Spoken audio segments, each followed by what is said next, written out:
আবারও ধোনির সাথে একই দলে খেলবেন রবিচন্দ্রন অশ্বিন। জাদেজার সাথে এক জুটি বেঁধে এবার চিপাকের মাটিতে ঘূর্ণি জাদু দেখাবেন অ্যাশ।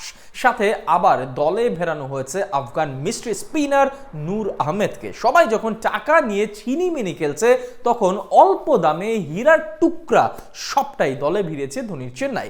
নিলামের প্রথম দিন শেষে চেন্নাইয়ের স্কোয়াড কেমন হলো, আর ফিসকে কেনার জন্য কত অর্থ রয়েছে চেন্নাইয়ের পকেটে, সেগুলো নিয়েই বিস্তারিত জানবো প্রতিবেদনে।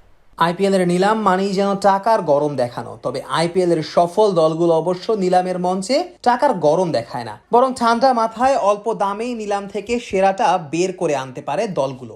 নিলামে তেমনি ঠান্ডা মাথার পাক্কা খেলোয়াড় চেন্নাই সুপার কিংস। নিলামের আগেই 5 জন ক্রিকেটারকে দলে রেখে দিয়েছিল চেন্নাই। সেই রেখে দেওয়া ক্রিকেটারদের ক্ষেত্রেও চেন্নাই দেখিয়েছে মুনশিয়ানা। অধিনায়ক ঋতুরাজ গায়কোয়াড টপ অর্ডারে চেন্নাইয়ের বাজির ঘোড়া। সেই সাথে মহেন্দ্র সিং ধোনিকে নিয়ে লোয়ার মিডল অর্ডারের চাপটা সামলানোর প্ল্যান এঁটেছিল চেন্নাই। সাথে আবার দুজন অলরাউন্ডার, একজন আবার স্পিন, আরেকজন পেস অলরাউন্ডার। রবীন্দ্র জাদেজা ও শিবম দুবে আইপিএল এর যে কোনো দলের জন্য মাস্টার কার্ড হবার সামর্থ্য রাখে। বাকি থাকলো জেনুইন পেসার, সেখানেও মাথিসা পাথিরানা কোনো অংশে কম না। মোট কথা, নিলামের আগেই স্কোয়াড সাজানোতে লেজার মার্ক পেয়ে গিয়েছিল ইগল শিবির। নিলামের মঞ্চে তো একের পর এক মাস্টার স্ট্রোকে এবার চেন্নাই ছেলে খেলা করলো সবার সাথে। প্রথমেই চেন্নাই নিজেদের দলে ভিড়িয়েছে ডেভন কনওয়েকে। 2 কোটি ভারতীয় রুপি বেস প্রাইসে কনওয়েকে চেন্নাই কিনেছে 6.25 কোটি রুপি দিয়ে। পাঞ্জাবের সাথে লড়াইটা চালিয়েছিল চেন্নাই, তবে চেন্নাইয়ের কাছে শেষ পর্যন্ত মাথা নত করতে হয়েছে প্রীতি জিন্তাকেও। এরপর রাহুল ত্রিপাঠীকেও নিজেদের দলে নিয়েছে চেন্নাই। এবার চেন্নাইয়ের লড়াইটা হয়েছিল কলকাতার সাথে, তবে বেশ অল্প দামেই ত্রিপাঠীকে নিয়ে ফেলেছে চেন্নাই। মাত্র 3,40,00,000 রুপিতে এই ব্যাটারকে নিয়েছে ধোনির দল।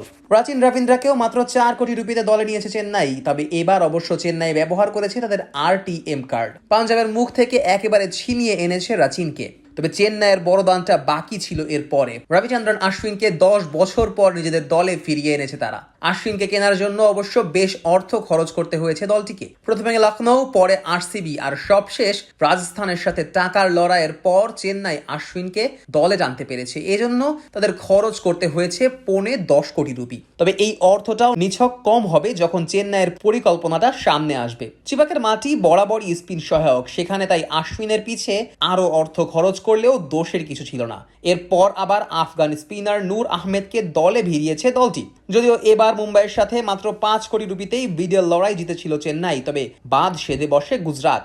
RTM কার্ড ব্যবহার কথা বলে বসে তারা, কিন্তু 10 কোটি রুপি দিয়ে গুজরাটকেও পিছপা করতে বাধ্য করেছে চেন্নাই। এছাড়া খালিল আহমেদকেও দলে ভিড়িয়েছে তারা। বাহাতি এই পেসারের জন্য 4,80,00,000 রুপি খরচ করতে হয়েছে ধোনির দলকে। শেষ দিকে এসে বিজয় শঙ্করকে 1,20,00,000 রুপিতে কিনে প্রথম দিনের জন্য নিলাম শেষ করেছে চেন্নাই।